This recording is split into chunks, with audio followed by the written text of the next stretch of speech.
O episódio de hoje é um salve para todos os cientistas do café, esses nobres guerreiros que estão mudando a cafeicultura não só brasileira, mas mundial.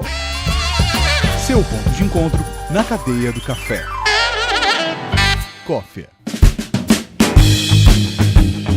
Olá, é um prazer tê-los novamente aqui no Coffea. Eu sou a Kelly e esse é o seu podcast sobre cafés. Eu tenho um convidado muito bacana hoje, o segundo cientista na história do Coffea, que vai aqui compartilhar os seus conhecimentos. Mas antes de eu apresentar essa figura ilustre, eu gostaria de fazer alguns agradecimentos, uns recadinhos. Como vocês sabem, né, ali no Coffea eu tenho um sistema de assinaturas e contribuição. Basicamente, uma pessoa física, você que é um admirador do café e quer fazer com que o Coffea continue no ar, trazendo semanalmente conteúdos sobre o café, lá no site tem uma parte Contribua. Tem a opção de fazer doações. Também queria agradecer a todas as pessoas que, quando escutam um episódio, ou manda uma mensagem pelo WhatsApp, ou registra o seu comentário, a sua sugestão nas redes sociais. Tem algumas pessoas, inclusive, deixando recadinhos lá no site, então eu gostaria de agradecer a vocês também. Josiane Cotrim, Leandro Desce de Paula, a Vivian Kida, Túlio Fernando, Francisco Massati, a Sônia Fernandes lá no Instagram também, que é do Cerrado Mineiro, um beijo pro Cerrado Mineiro. O Heitor é todo podcast, todo episódio do Coffea, você tá lá no Instagram, firme e forte, dando seu feedback. Muito obrigada. Esse tipo de retorno é importante porque normalmente a produção do Coffea é solitária. Tem a parte legal de receber o convidado, o entrevistado, mas tem as 16 horas solitárias de edição lá sozinha, às vezes de madrugada. Então, parece que eu tô falando com ninguém. Quando vocês me dão esse retorno, puxa, eu fico muito, muito feliz. Então, muito obrigada. Um beijo especial lá pra Recife, Pernambuco. O movimento de cafés especiais aí tá aumentando muito e eu sempre recebo carinho daí. Um beijo, viu?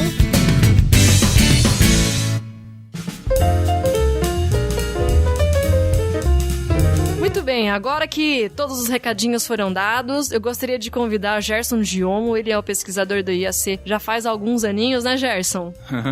Vários anos, né, Kelly? E ele participou e ainda participa de um departamento importantíssimo que é o melhoramento genético. É isso? Entendi certo, Gerson? Isso, eu trabalho no Centro de Café, lá do IAC, onde se faz melhoramento genético e também trabalhamos com outras linhas de pesquisa também. Antes da gente entrar no detalhe sobre essas linhas de pesquisa, me conta como o café entrou na sua vida. Bom, mais ou menos assim, Kelly, eu comecei a trabalhar com café especificamente no ano de 2003, que foi quando eu fui fazer doutorado, e o tema de trabalho da minha tese foi com café. A partir daí, então, que eu passei a ter mais contato com a cultura do café, e em 2005 eu fiz um concurso para trabalhar no IAC, no Centro de Café. Então, de lá para cá, eu venho trabalhando somente com a cultura do café, especificamente na área de pós-colheita e pré-melhoramento. Mas quando você começou lá, quantos anos atrás? Então, na verdade, eu tinha começado no IAC já como na área de pesquisa em 94, que foi quando eu fiz o primeiro concurso, mas não era para trabalhar com café. Então, de 94 até 2003, eu trabalhei no IAC com outras espécies na área de produção de sementes. Outras áreas, tipo soja? Outras espécies, eu digo, na área de produção de sementes, tecnologia de sementes. Tá. Especificamente na produção de sementes de soja, de milho, de trigo, de feijão, arroz, essas espécies anuais. Somente em 2003 que eu foquei só em café. E aí, em 2003, você foi direto para melhoramento ou você começou em processamento? Então, a área de trabalho original minha é fitotecnia, tem a ver com a minha formação em agronomia e também em pós-graduação. Nessa fitotecnia, a gente trabalha com o manejo da lavoura cafeeira, que é você saber plantar o café, saber conduzir, saber adubar, saber manejar e saber colher esse café. Depois, com o tempo que eu fui focando mais na área de pós-colheita, porque na verdade é onde tinha mais demanda por pesquisas lá no Centro de Café. Então já tinha outros fitotecnistas e eu fui mais direcionado para a área de tecnologia de processamento, que é onde começamos a focar na parte de secagem, de formas de colheita, formas de processamento, inclusive usando isso para pré-melhoramento. Nosso público tem muita gente leiga que gosta de café, mas não entende direito algumas palavras técnicas. Quando você fala manejo no pós-colheita, processamento, você está falando de processamento lavado, semi-lavado, natural, é isso?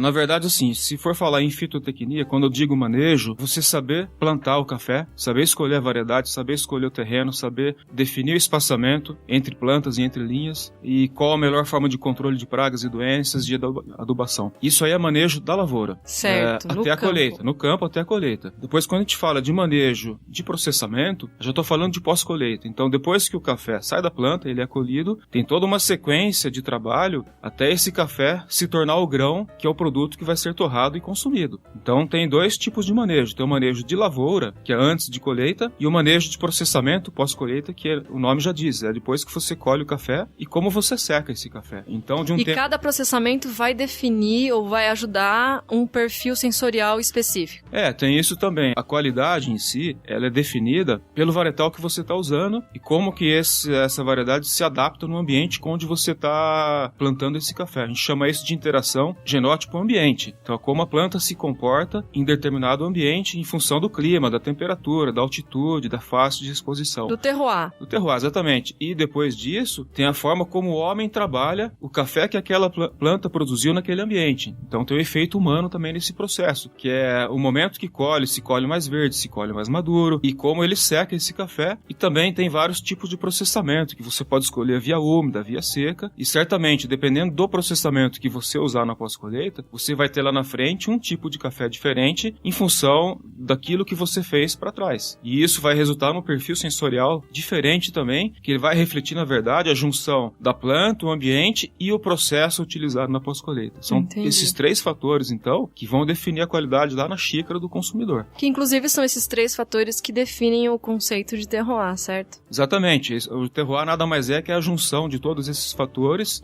entre o saber fazer, que é o lado cultural, é o lado do ser humano, naquele ambiente específico, aquela variedade específica. Certo. Embora para café isso seja muito recente, não deixa de ser também, né? A gente tem isso muito mais antigamente para vinhos, para outros produtos e mais recentemente para café. Certo. Eu sei que a nossa conversa hoje é sobre o IAC, mas eu tô com uma curiosidade nada a ver, eu peço até uma permissão, vamos abrir um parênteses aqui. Eu vejo muito em cafeterias, em até supermercados especializados, falar, eu quero pra beber, eu sou consumidor final, tá? Eu quero um bourbon amarelo. Ou, eu quero um mundo novo. Minha pergunta é, pro consumidor, é realmente relevante saber a varietal? Ou essa é uma informação primordial para o produtor? Então, o produtor vai avaliar as condições do seu terroir e vai dizer qual a melhor varietal que vai ter um resultado mais produtivo, mais eficiente. Então, eu penso mais ou menos assim, o café, como outros produtos, se você comparar de novo com o vinho, a qualidade final tem muito a ver com o varietal. Então, acho que é um direito do consumidor querer saber que varietal que ele está consumindo naquele momento e se realmente ele conheceu as características particulares de cada um desses varietais, ele pode sim querer, ele pode exigir que ele vai querer consumir aquela variedade específica, valorizando os cafés de origem, né? Os cafés de origem única, que aí sim você sabe qual a variedade, de onde que veio esse café, como que ele foi processado. Esse histórico é importante para aquelas pessoas que querem valorizar esse tipo de produto. Para um consumo de massa, pouco importa que variedade que é, se o café veio de um blend ou se não veio, isso aí pouco importa. Mas para um consumidor mais atento, que ele reconhece e paga pela qualidade do café, eu acho que ele tem todo o direito de querer saber que variedade ele está consumindo, até mesmo para poder escolher e comparar um mundo novo com o bourbon, com o catuai, com o icatu.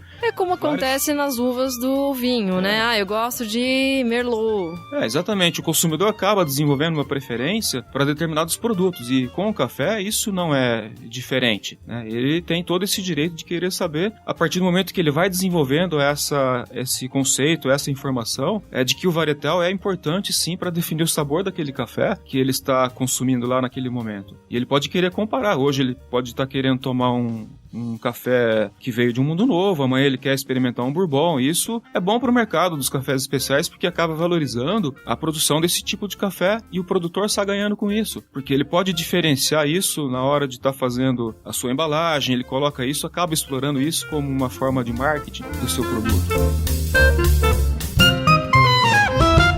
Duas cultivares usadas aqui, a Catuai e a Mundo Novo, estão presentes em cerca de 90% de todo o parque cafeeiro do Brasil e foram desenvolvidas pelo Instituto Agronômico de Campinas, fundado pelo imperador Dom Pedro II há quase 130 anos. Com a administração do governo do estado de São Paulo, o IAC se tornou referência mundial na pesquisa com café. Em 1968, inclusive, recebeu a visita da Rainha Elizabeth II, da Inglaterra. Eu sou de Campinas, dessa região. Na verdade, eu sou de Paulínia, mas estudei em Campinas, tinha uma vida social em Campinas, então eu tenho muito carinho pela região e particularmente um orgulho do Instituto Agronômico de Campinas. Quando eu morava lá, eu não sabia o que era aquilo. Eu passava na frente, ali do lado do Círculo Militar, né? Só que eu não sabia direito. E depois que eu comecei a trabalhar com café, eu falei, puxa, tinha um tesouro ali e não sabia. Pra quem não conhece, pra quem nunca ouviu falar, vamos começar do começo e explicar a história. Como que surgiu o IAC? Então, o Instituto Agronômico de Campinas, o IAC, ele foi criado em 1887. 1887, repito, pessoal. Esse ano ele completou, então? Nós completamos 130 anos de existência, talvez o instituto mais antigo do Brasil, que foi criado essencialmente para trabalhar com a cultura do café. 130 anos dedicado exclusivamente à ciência do café. Meu, tem que pagar pau, né? Vamos uma salva de palmas pro IAC, gente.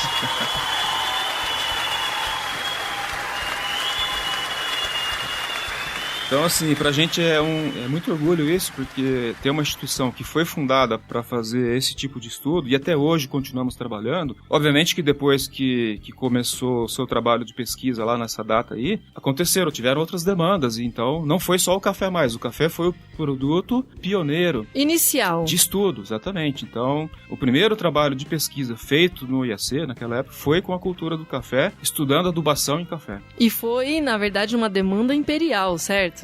Foi uma demanda imperial, na verdade, apresentada pelos cafeicultores da época, que já tinham no seu processo produtivo uma decadência da produção de café. Então, aqueles cafeicultores da época meio que pediram socorro ao imperador. Era Dom Pedro I ou II? Dom Pedro II, na época, para ele auxiliar naquela questão de se seria possível ter algum tipo de estudo para melhorar a produção de café que estava decadente. Então, ele veio pessoalmente na inauguração? Eu não sei disso, mas foi ele que criou, por autorização dele, né, por assinatura dele que criou. Na época chamava Estação Imperial Agronômica, não tinha nem esse nome de IAC. O produto primeiro, então, foi o café, e o primeiro trabalho feito na instituição foi com a adubação do cafeeiro. Então, o objetivo naquele momento era mostrar para aqueles cafeicultores que era possível você ter uma produção de café, isso foi provado nos primeiros estudos, ter um aumento de produção a partir do uso de adubação. Entendi. Né, com os adubos que existiam naquela época, porque até esse momento a cafeicultura era uma exploração extrativista, né? Não se adubava praticamente as lavouras, então é natural que à medida que o solo se esgotasse, a produção entrava em declínio. Então, aí eles eram obrigados a deixar essas terras e partir para terras mais produtivas. Assim foi o caminhamento do café no estado de São Paulo e no Brasil como um todo. Então, chegou um momento que, em função da escassez de terras, eles tinham que reaproveitar aquelas terras onde já estavam instalados. Então, aqueles estudos feitos naquela época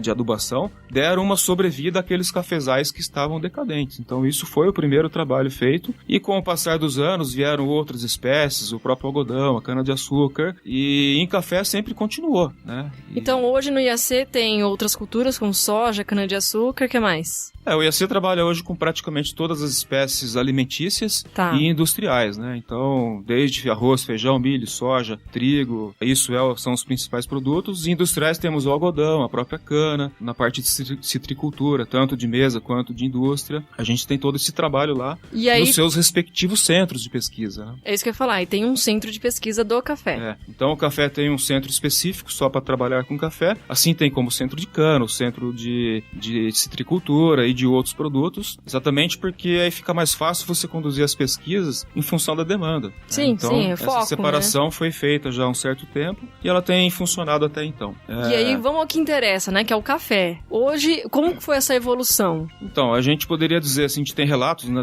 de literatura que, tudo bem, o café foi o primeiro produto, mas mesmo pouquíssimo tempo depois da fundação, foi fundado em 1887. Tem relatos que desde 1894 já eram feitos estudos com variedades de café. Então essa informação pouca gente conhece, mas isso está em livros, está na literatura. Entendi. Que já havia um estudo, não na forma de melhoramento ainda, mas já se tinha uma coleção de plantas de todos os cafés. Estava catalogado, vamos dizer. Todos os cafés que existiam até aquele momento, as variedades que existiam, já estava lá no IAC e estavam sendo estudadas, estavam sendo observadas, na verdade, né? E a partir dessas observações aí, depois de longa data, é que se percebeu que dava para fazer uma melhoria da planta, melhoria da produção. Aí foi então implementado um programa de melhoramento genético, isso já na década de 30, e a partir daí sim que se intensificaram os trabalhos de melhoramento genético e seleção de plantas, que acabou resultando em todas essas variedades de café que nós temos hoje no Brasil. No total, atualmente, são quantas varietais comerciais desenvolvidas pelo IAC? Desenvolvidas pelo IAC, nós temos 66 a 68 cultivares de café arábica. Certo. Estamos falando de arábica aqui. No Brasil, são 130 cultivares registradas no Ministério da Agricultura para uso comercial. Então, praticamente metade dessas variedades, dessas cultivares registradas, foram desenvolvidas pelo IAC. Ótimo. Para quem está escutando a gente não é do meio do café, não sabe direito o elenco dessas varietais. Quais são as mais comuns? Então, a gente tem inúmeras cultivares, né, de café arábica para uso comercial, e as mais utilizadas são aquelas mais tradicionais, na verdade, né? Exemplo, nome? A gente tem a cultivar Mundo Novo, que é uma cultivar de porte alto, bastante usada no Brasil. A gente tem o Catuai, vermelho ou amarelo, que talvez seja a cultivar mais utilizada na área de mecanização, que ela tem porte baixo, facilita a colheita e também em área montanhosa. E tem as variedades, as cultivares mais antigas, do tipo Bourbon amarelo, Bourbon vermelho. Então, por exemplo, Bourbon não existia na natureza e depois do trabalho do IAC ela foi criada, é isso? Não exatamente.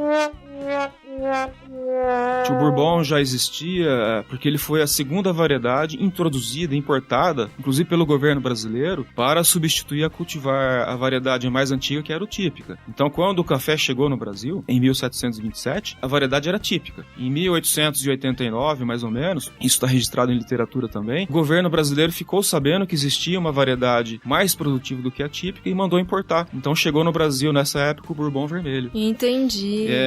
E é engraçado não, mas é curioso que naquela época, quando foi criado o programa de melhoramento genético do IAC, tinha lá disponível 5 ou 6 variedades de café, e a Bourbon vermelho foi a primeira a ser selecionada no programa de melhoramento genético. Então, começaram os estudos com o Bourbon... Foi o comecinho de tudo, o Bourbon, então. O Bourbon e o Típica e o Maragogipe. Em comparação com 5 ou 6 variedades da época, onde tinha o Caturra também, tinha o Maragogipe, o próprio Típica, o Sumatra, naquela época já se percebeu que o Bourbon era realmente superior a todas aquelas que foram comparadas. Lembrando que lá no passado o foco era quantidade, né? Sim, era produtividade, sempre foi isso. Então naquela época, na década de 30, por exemplo, o programa começou na década de 30, início dos anos 30, 31, 32, 5 ou 6 anos depois, já tinham feito seleção do Bourbon vermelho para disponibilizar ao cafeicultor. Então isso mostrava que os trabalhos de seleção eram feitos de forma bastante intensiva lá no IAC, e isso teve uma contribuição importante, porque muitas lavouras de típica que estavam produzindo pouco foram substituídas por Bourbon na época com uma maior produtividade. Então atendeu, de certa forma, a demanda daqueles cafeicultores na época, que já tinham também toda uma questão de adubação da planta, uma variedade selecionada por uma instituição de pesquisa, referendada e recomendada. Isso foi bem bacana na época, né? Mostra Posso dizer que o Brasil naquela época foi pioneiro em apostar na ciência, na estratégia na hora do cultivo? Eu diria que sim. Brasil!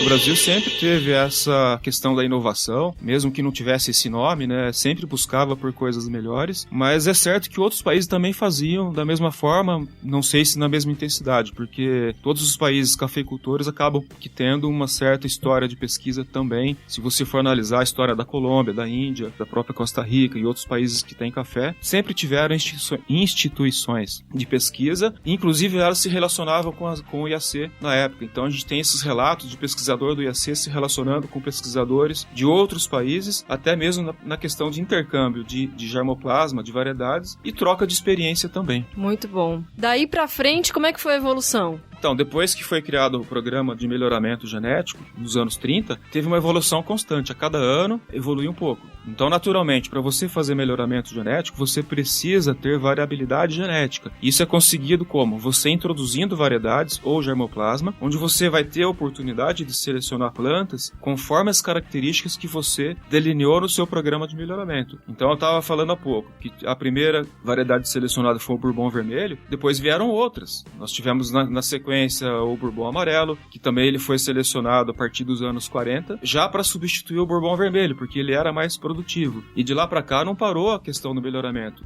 Sempre foram introduzidas aquelas variedades que já existiam no Brasil, em todos os estados, né? Então não só de São Paulo, de Minas, do Espírito Santo. Tudo que tinha foi trazido, foi levado para o IAC e ficou ali como material de laboratório para estudo de produtividade e às vezes até de alguma resistência à praga e doença. É engraçado falar de Campinas, quem nunca foi para a cidade, em termos de terroir, não é o melhor lugar para cultivar café, certo? Certo, não é o melhor lugar porque não temos a altitude necessária para um café arábica, etc. Né? É um lugar muito quente. Né? Então eu acho muito bacana porque mesmo em condições não muito favoráveis de terroir, vocês estão conseguindo desenvolver esse histórico de ciência no café. Então nessa evolução da ciência e tecnologia, vamos dizer assim, que veio com o melhoramento genético, então a gente tem um histórico. Começou com o típica, depois veio o Bourbon, depois o Bourbon amarelo, foi testado o Maragogipe, o Laurina, o próprio Caturra, e com o passar dos anos, o pesquisador melhorista ia percebendo que à medida que surgiam plantas novas, aquelas mais antigas ficavam defasadas na questão da produtividade. Então nessa evolução aí, depois do Bourbon amarelo, apareceu o próprio Mundo Novo, né, nos anos 50, que foi o que permitiu então elaborar o próprio Catuai, que é um cruzamento do Mundo Novo com o Caturra. O Caturra surgiu na natureza, né, como uma mutação de Bourbon. Então, uma mutação natural. Natural, espontânea. Que legal. Então, tudo isso foi, na verdade, então, incrementando o próprio programa de melhoramento, que foi aumentando a sua variabilidade à medida que foi fazendo esses cruzamentos, que é outra parte importante do melhoramento, você fazer hibridação entre plantas da mesma espécie ou até mesmo entre outras espécies diferentes. Então isso aí, na verdade, foi o que deu a base para a cafeicultura brasileira estar nesse patamar hoje e o próprio IAC ter o seu programa desenvolvido continuamente, atendendo a demanda da cafeicultura brasileira. Muito bom. E com essa coleção de plantas ali em Campinas, vocês ganharam um repertório de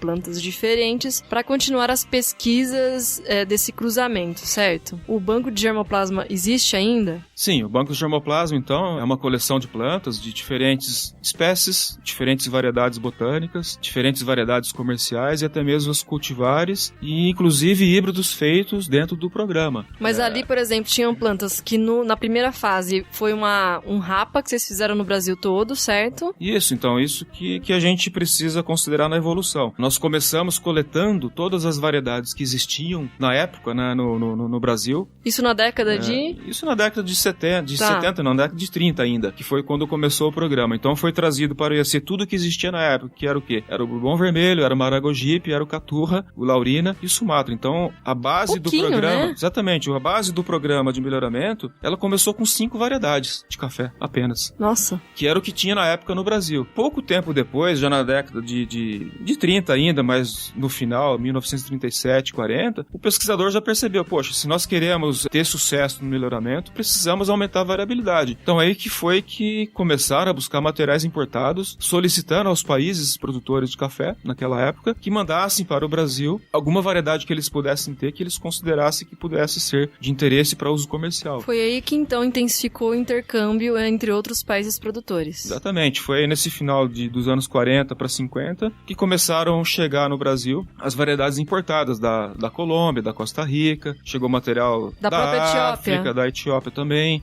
da Índia, mas tudo isso era coordenado com esses grupos de pesquisadores, né, melhoristas, do Brasil com outros países. Tudo feito certinho, né? Tudo feito certinho. Tinha um sistema de quarentena nos Estados Unidos, onde todo o material passava por lá, depois que vinha para o Brasil. Então isso virou rotina naquela época. Hoje não se faz mais isso, né? Tem algumas barreiras que não permitem fazer isso. Eu não sei exatamente o motivo, mas tem aquela questão da proteção desses países, né, em função de propriedade intelectual, Entendi. Que na época não tinha essa preocupação. Então hoje é muito difícil você importar germoplasma dessa forma de intercâmbio. Na verdade, tem que ter um intercâmbio. Você consegue trazer coisas se você mandar coisas. Ótimo. Senão é biopirataria, exatamente. Certo? Então isso é o jeito certo de fazer que a gente faz. Então se a gente tiver interesse específico hoje em algum material, é possível de conseguir sim, ter uma burocracia a ser seguida, mas tem que se pensar que você vai ter que dar alguma coisa em troca. Então isso depende muito da disponibilidade de material para fazer intercâmbio e do interesse de cada pesquisador realmente de se ele pode enviar coisas a troco daquilo que ele quer receber. Então essa evolução contínua dentro do programa de melhoramento, ela foi necessária exatamente para buscar a variabilidade genética, trazendo outras variedades. Então hoje a gente tem, se a gente for contabilizar, nós temos no nosso banco de germoplasma Germoplasma, todas aquelas variedades brasileiras, vamos chamar assim, que eram as antigas. As 5 primeiras. As 5 primeiras, depois vieram as variedades importadas, que a gente pode considerar que a gente teria um grupo da primeira importação. A primeira importação te reporta nos anos 50, que seria em torno de 70 variedades comerciais utilizadas no mundo inteiro. Então aí 70 variedades. Veio o quê? Um container, então, de plantas. Isso num processo daquilo que eu falei de... Sim, tudo certinho, legalizado, documentado. E então como que funcionava? Os países solicitados enviaram para o Brasil as variedades que eles consideravam que para eles eram as mais produtivas, ou que já tivesse alguma noção, alguma percepção de resistência à ferrugem, principalmente, que estava se começando naquela época a preocupação com essa doença da folha do café. Então veio, não é lógico que não veio tudo de uma vez, mas hoje nós temos essa noção que vieram cerca de 70 variedades importadas. Você pode dar um nome de Muitas exemplos? dessas nem existem mais, mas a maioria ainda tem. Variedades comuns na América Central, por exemplo, como... Castilho? Castilho é nova, né? Nessa época não tinha. Tá. Como São Bernardo, São Ramon, Vila Sarchi, Pacas, o próprio Geisha, que todo mundo fala hoje, já veio naquela época para o Brasil. Variedades da própria Etiópia, do Quênia.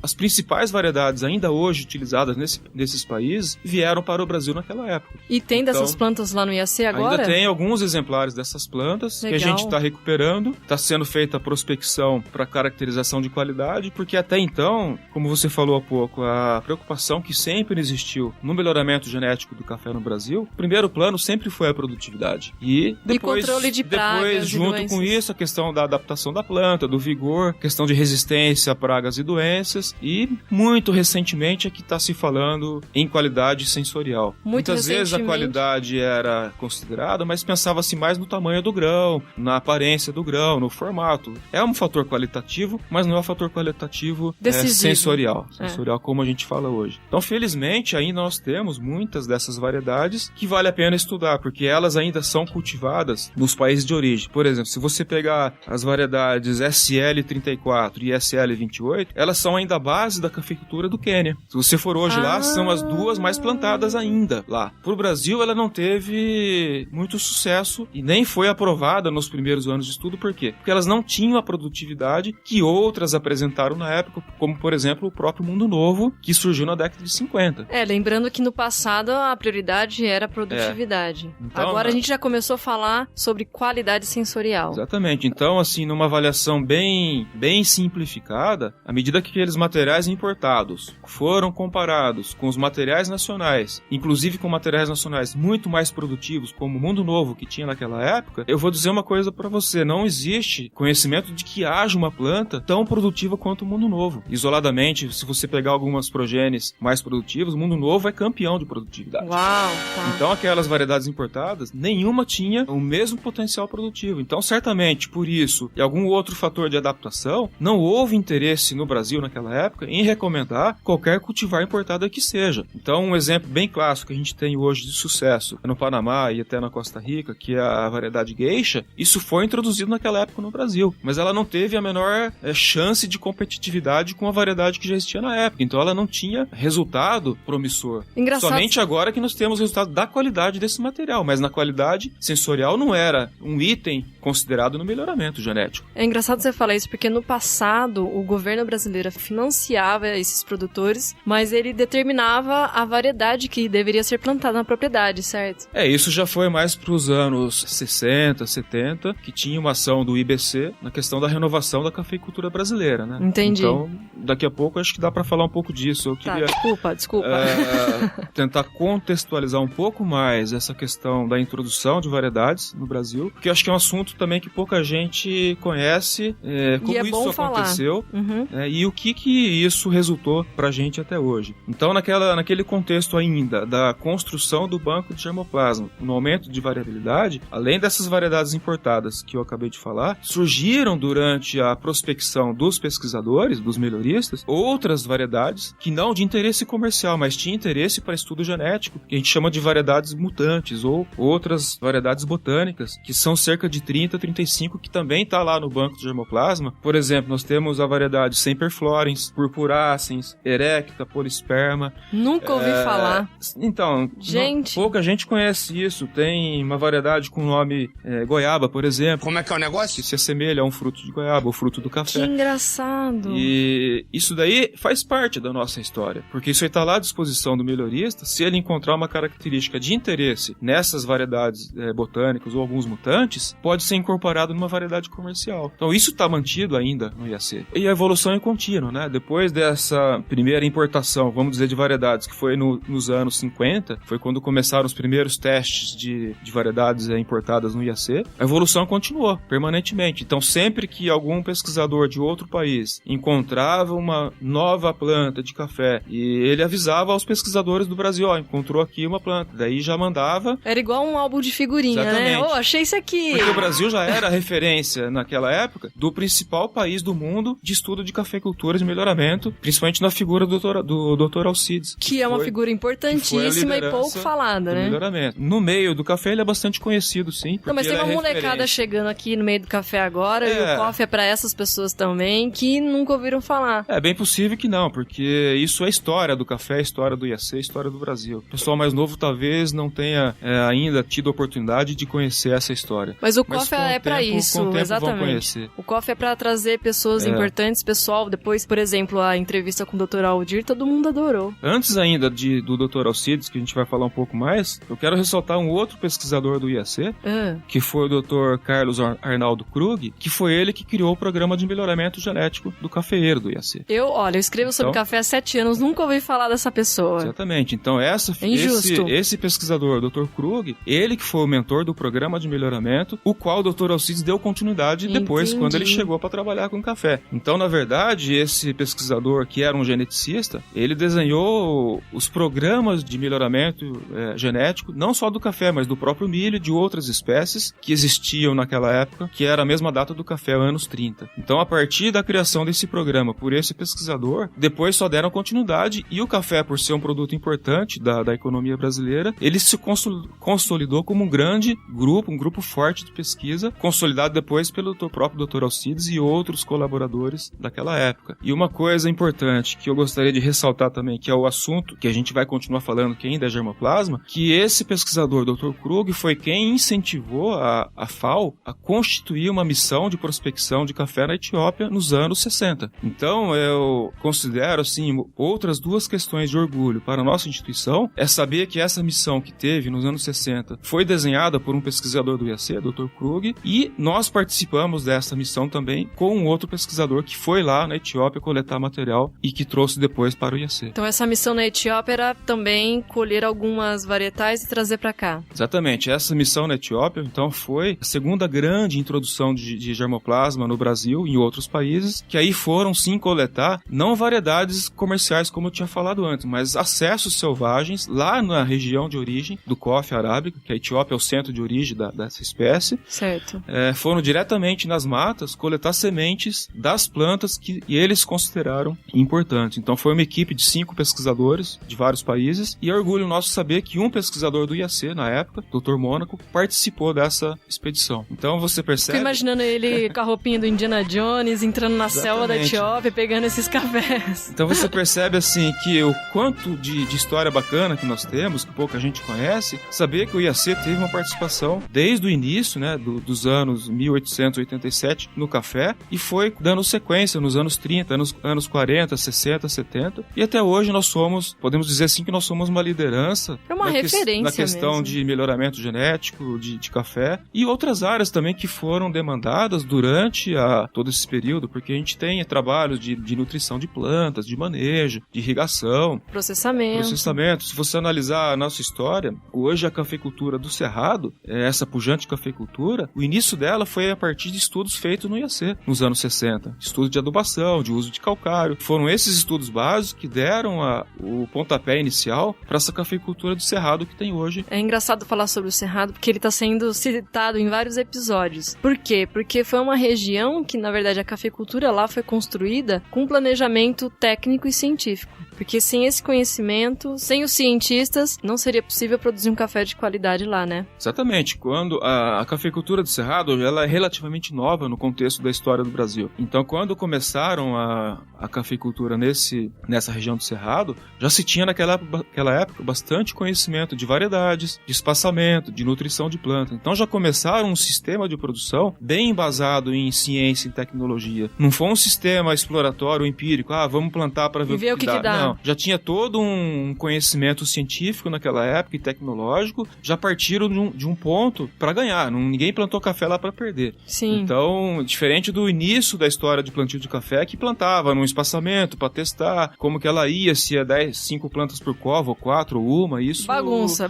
Isso o IAC já tinha feito. Esses estudos preliminares para saber definir espaçamento, plantio em renque, isso foi feito também pelo IAC, né? Se hoje existe plantio em renque de café, que é esse plantio que permite a mecanização, saíram do IAC as informações para constituir esse tipo de plantio. Só para contextualizar para quem não sabe, o que é plantio em renque? Plantio em renque é esse plantio alinhado, né, num espaçamento definido entre linhas e entre plantas, onde se coloca uma planta por cova. Nos sistemas de plantio antigo se colocava 4, mais recentemente 2 plantas por cova, e isso tinha um impedimento natural na mecanização, porque a planta crescia muito para os lados. Entendi. No plantio em renque a planta fica alinhada, então nesse espaçamento tem uma autocompetição entre plantas, que ela cresce de forma bastante alinhada, permitindo e facilitando a mecanização. E, na verdade, esse espaçamento, as ruas de café dessas plantas são num espaço ideal onde a máquina consegue passar, certo? Exatamente. Esse melhor espaçamento de mecanização também foi definido em função das pesquisas feitas no IAC. Então a gente tem o espaçamento básico, que é o padrão, e daí cada produtor acaba adaptando isso em função do tipo de máquina que ele tem na propriedade, né? Então isso daí é uma forma de você mecanizar, onde é permitido, claro, 100% a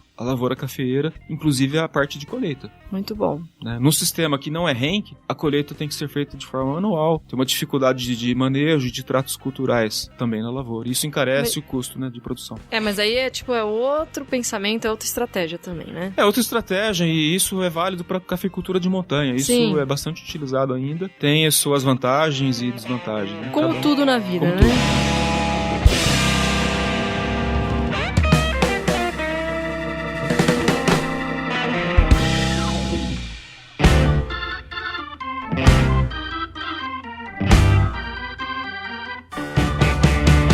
Ainda falando sobre essa evolução, teve também os cafés que chegaram da Etiópia. Isso. Então, como eu falei lá no começo, o banco de germoplasma começou a ser constituído nos anos 30 e continuou nos anos 40, 50, 60, 70. Hoje não tem novas variedades inseridas.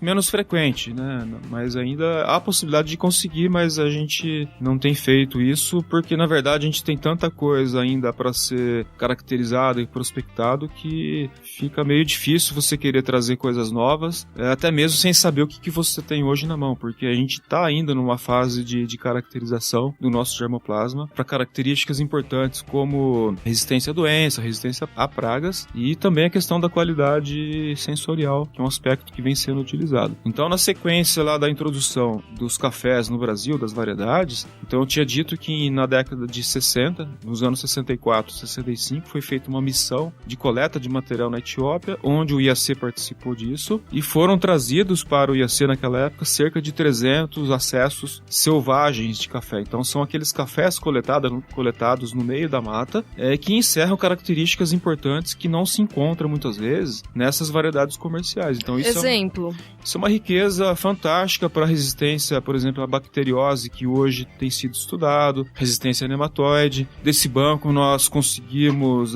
encontrar, né, foi descoberto uma planta sem cafeína, né, isso é inédito no mundo, porque até então todo o processo de café sem cafeína era por processo industrial. Então, naturalmente, a gente tem uma variedade de café que produz um café sem cafeína, que veio desse banco de germoplasma da Etiópia. Quem levantou essa bandeira de uma varietal sem cafeína foi o Brasil. Foi o Brasil, uma pesquisadora do IAC, né, do Centro de Café. Puxa que descobriu... vida, gente! Então, foi outro orgulho orgulho que a gente tem que o nosso pesquisador encontrou essas plantas, né? São 3 ou 4 plantas que têm essa característica. Então, se há variabilidade genética para esse fator, isso pode ser incorporado em outras variedades. É isso que está sendo feito hoje. Então, já chegou num resultado de uma variedade com ausência de cafeína no grão e outras estão sendo estudadas para melhorar a questão da produtividade e de adaptação da planta. Então, esse germoplasma introduzido da Etiópia, juntamente com todo aquele que já havia sido introduzido nos anos anteriores, faz com que o Brasil tenha hoje, o IAC tenha hoje, um dos maiores bancos de germoplasma. Aqui do Brasil, com certeza, é o maior e o mais diversificado, com cerca de 5.000 registros, que são plantas diferentes, né? São acessos, são plantas, são variedades. 5.000? 5.000 registros, né, catalogados, e isso tudo dá cerca de 30.000 plantas. Uau!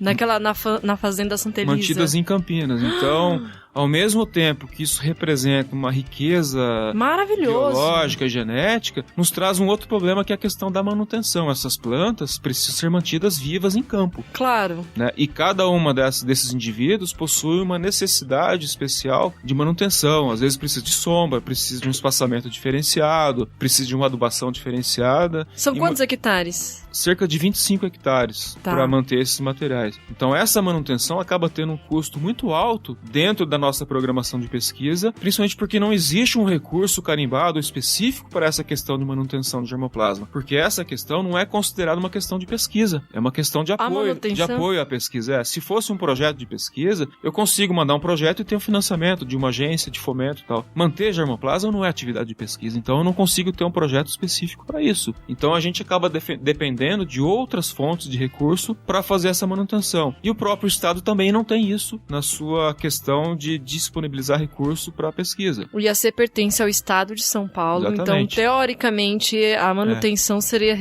de responsabilidade do governo do Estado de São Paulo. Sim, boa parte disso deveria ser, mas acaba que ficando, na verdade, no encargo da instituição de pesquisa, que é a mantenedora de tudo isso, que é o próprio IAC. Mas você imagina numa situação, se o IAC não recebe uma verba específica para isso, ele só vai conseguir fazer a manutenção conforme a verba que ele conseguir arrecadar ou buscar em outras fontes. E se naquele ano não for possível acontecer isso, a planta em si vai ficar, muitas vezes, precisando de um tratamento que deveria ter sido feito e não foi feito. E isso ao longo dos anos, então, acaba que levando a perda de alguns exemplares. Né? Então, exemplares únicos, né? Então, se você imaginar que desde 1930 a gente faz essa manutenção, nós temos hoje plantas plantadas em 1929 lá no IAC. Estão vivas até hoje. Mas tem muitas que morreram. Não resistem. Não resistiram a esse tempo todo, né? Então, isso acaba exigindo uma renovação periódica, né? Você tem que substituir indivíduos e muitas vezes não é possível fazer isso no prazo que a planta precisa. E acabamos, então, perdendo alguns exemplares. Muito triste isso, essa história.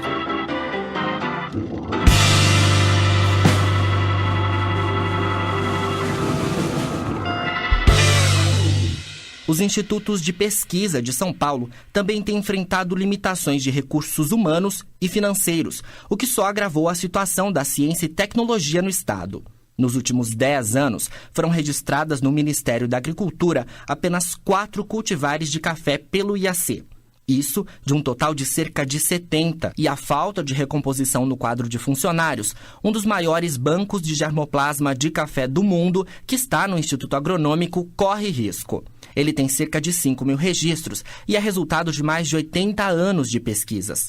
Diante da situação, parcerias público-privadas têm sido discutidas para manter esse parque genético único.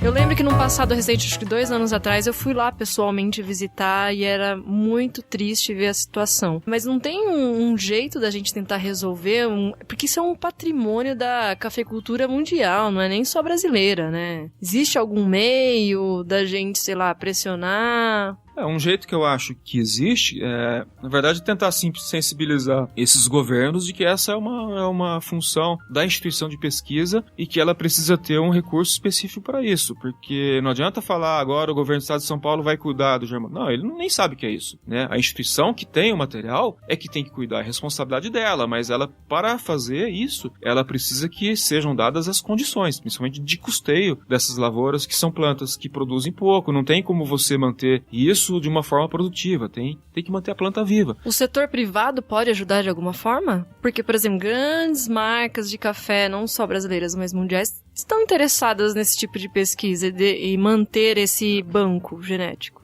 Esse interesse de terceiros em manutenção, eu acredito que exista sim, mas é preciso ter isso bem equacionado, porque muitas vezes alguém está interessado em fazer uma contribuição, mas ele está querendo algo em troca, e esse algo em troca tem que saber se a gente tem condições de atender essa necessidade que está sendo colocada. É meio difícil você conseguir fazer manutenção de germoplasma a fundo perdido. O governo faz isso, mas se for uma verba de alguma parceria ou outra coisa, tem que ser bem esclarecido isso desde o começo, que nós não temos condições de dar nada em troca nesse momento, né? A gente precisa conservar. Na verdade, o que a gente poderia dar em troca, nós já fizemos, porque se você imaginar que 90% do café brasileiro hoje é produzido com cultivar desenvolvida pelo IAC, então não tem troca maior do que essa que já foi dada, Exatamente. Porque isso daí é uma quantidade, é um tanto de café ou de variedade que já foi colocado à disposição da cafeicultura que não tem preço. Não tem. Né? Hoje isso é um orgulho para o IAC, saber que 90% quase do café brasileiro é produzido com variedade desenvolvida pelo IAC, e essas variedades não teriam sido desenvolvidas se não fosse esse germoplasma. Então o germoplasma teve sua importância e continua tendo, e vai ter mais, porque sem ele, sem a variabilidade genética, não é possível chegar em novas variedades. Então esse trabalho contínuo de melhoramento, de preservação de plantas, ele continua sendo feito, e é graças a esse germoplasma é que a gente está conseguindo obter novas variedades. Se não fosse isso, não seria possível. Então a cafeicultura, o terceiro setor que usa o nosso café, ou que usufrui disso, se você for analisar em termos financeiros, essa contribuição que o IAC já deu para a cafeicultura brasileira e mundial, não tem preço que pague. Quanto que custa uma variedade de café, uma cultivar de café? Não tem preço isso. Você imagina ter 66 variedades à disposição, quanto que não vale isso? Então muita gente questiona, fala, mas o que eu vou ter em troca? Eu acho que quem faz esse tipo de pergunta não conhece a nossa história, não sabe o trabalho que nós fizemos e não sabe nem de onde sai aquela variedade que ele está utilizando. Tem gente que pode ter um pensamento mais simplista e falar, é do governo, eu pago com os meus impostos. Mas não é bem assim, né? Indiretamente,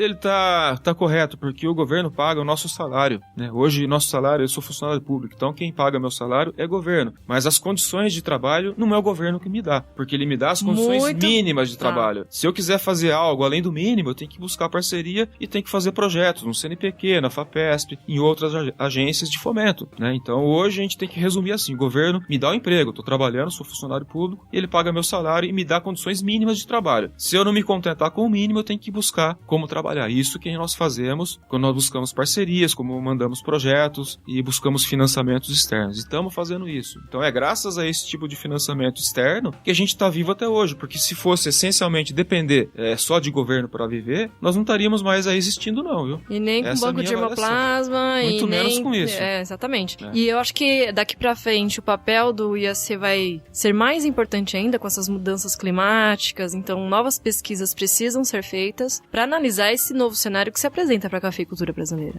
Com certeza, porque você ter esse banco de germoplasma e já tem sido caracterizado e constatado que nós temos variabilidade para resistência a altas temperaturas. Então, nesse cenário de aumento de temperatura e escassez de água, nós já temos algumas diretrizes que permitem ao melhorista de plantas selecionar alguma linhagem ou alguma variedade para essa característica. Da mesma forma que nós temos resistência para nematóide, para bacteriose, para fungos e também para a qualidade de bebida, que é essa minha área específica de trabalho. Ótimo. Alguém que está escutando a gente que quer ajudar de alguma forma, nem que seja a pessoa física que eu quero lá e carpir, é possível isso? Sabe por quê? Você vai descrevendo esse cenário e vai dando uma angústia por dentro. Porque é realmente, quando você visita a gente lá, você vê a planta esturricada, dá um aperto no coração. Eu, como jornalista, a minha parte estou fazendo de contar essa história para o mundo. Mas um pequeno produtor que não tem muito dinheiro ou um barista que ficou comovido com essa história, tem como a sociedade se organizar de alguma forma para ajudar essa situação?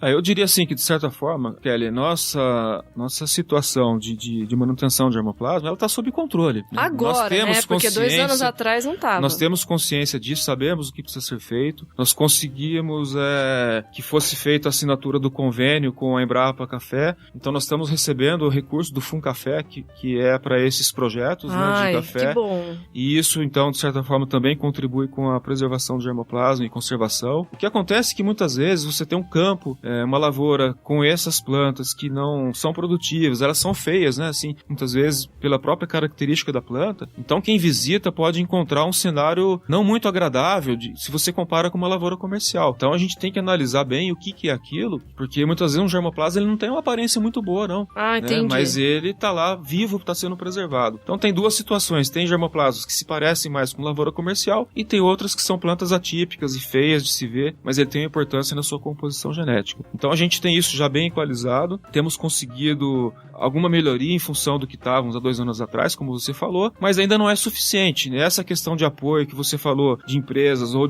da sociedade, isso tem que ser transformado numa forma de projeto que viabiliza uma captação de recursos através de uma fundação. Nós não podemos receber serviços, por exemplo. E tem toda uma lei trabalhista por trás disso. Entendi. Não tem como chegar agora você vai trabalhar um dia lá no IAC para fazer tal coisa. Isso não é viável, não é possível. Mas nós podemos captar recursos através de projetos em uma fundação de apoio à pesquisa, que é o que nós temos feito. Isso é possível. Daí, se houver empresas interessadas em fazer doações ou contribuições para essa finalidade, através de um projeto, dá para fazer. Como uma fundação de apoio à pesquisa. Então eu vou deixar... Diretamente com o IAC não, porque o IAC não pode receber nada em seu nome. É uma empresa, é uma instituição da administração direta do Estado de São Paulo. Entendi. Então, lá no site, se você está ouvindo esse podcast aí no seu smartphone, dá uma visitadinha lá no site que eu vou deixar não só o link do IAC, mas também o e-mail do Gerson, que aí vocês podem conversar melhor, né? Ok. E assim, para finalizar essa parte do germoplasma, eu só queria contar aqui mais um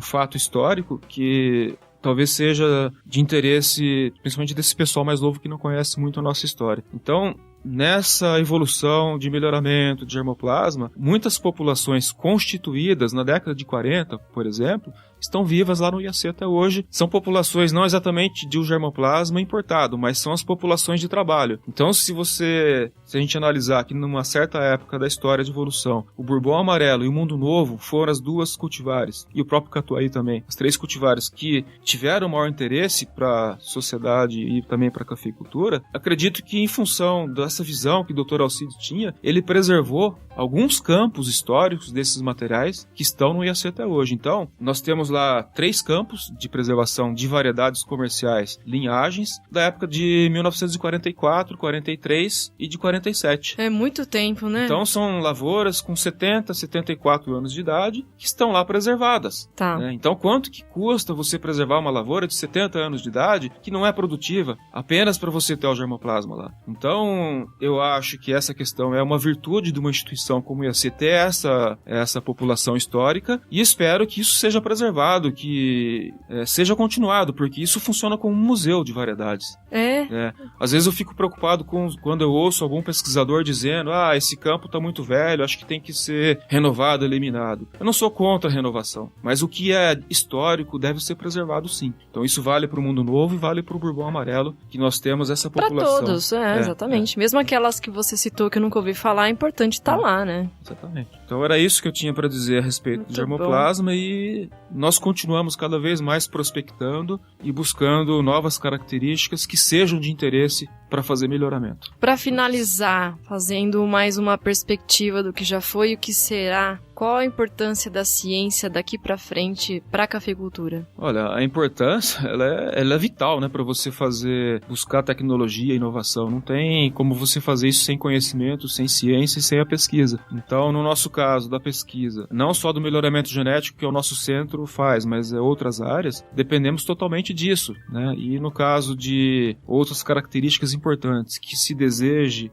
incorporar em novas variedades, é necessário ter o germoplasma. Sem ele, não se tem variabilidade. Sem variabilidade, não tem melhoramento. Se não tem melhoramento, não tem tecnologia e não adianta ciência. Então, melhoramento nosso, ele tem que resultar em produto. Ninguém faz melhoramento genético apenas para publicar trabalhos. Você tem que ter produto. Se você passou 20, 30 anos desenvolvendo plantas, que esse que é o prazo que demora para você chegar numa nova cultivar, e não gerar um produto, esse trabalho não produziu efeito, né? A sociedade espera um resultado de todo esse trabalho investido. Então é isso que nós fazemos. O IAC é campeão em fazer isso, e esse resultado de ter essas cultivares mostra exatamente, e nós estamos fazendo isso. Estamos obtendo produtos e colocando isso à disposição da cafeicultura. Então a cafeicultura hoje brasileira tem essa pujança. Acredito que muito disso se deva às variedades utilizadas, desenvolvidas pelo IAC. Muito importante esse episódio, porque o consumidor sempre está pensando ali no produtor, que está no cultivo. É importante sim, mas a cafeicultura tem outros personagens tão importantes quanto o produtor e as pessoas não prestam muita atenção. Se eu sou pessoa física, um barista, um consumidor, eu consigo marcar uma visita lá no IAC? Com certeza. Exemplo, vamos fazer uma expedição coffee no IAC. É possível isso? Com certeza. Fazendo um agendamento prévio, verificando a disponibilidade de alguém para recebê-los e especificando o assunto de interesse para saber quem é que pode estar atendendo da melhor maneira, é totalmente possível. Isso, aliás, nós fazemos isso quase que todos os dias, né? Olha! Recebendo visitas, grupos, não só do Brasil, mas eu diria assim, o Centro de Café é um dos centros mais procurados por pesquisadores internacionais também. Se você então está ouvindo aqui esse episódio e está interessado em ter uma expedição coffee lá no IAC, manda um e-mail para contato@portalcoffee.com. Esse coffee tem 2 Fs. Vamos organizar esse rolê aí, gente. Eu espero que sim. Vocês serão muito bem-vindos e eu aguardo essa visita de vocês aí, com certeza. Viva a ciência, então. Viva a ciência e o nosso café brasileiro, com certeza.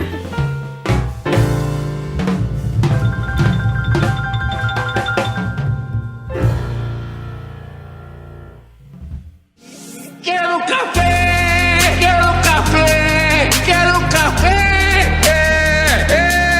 quero café.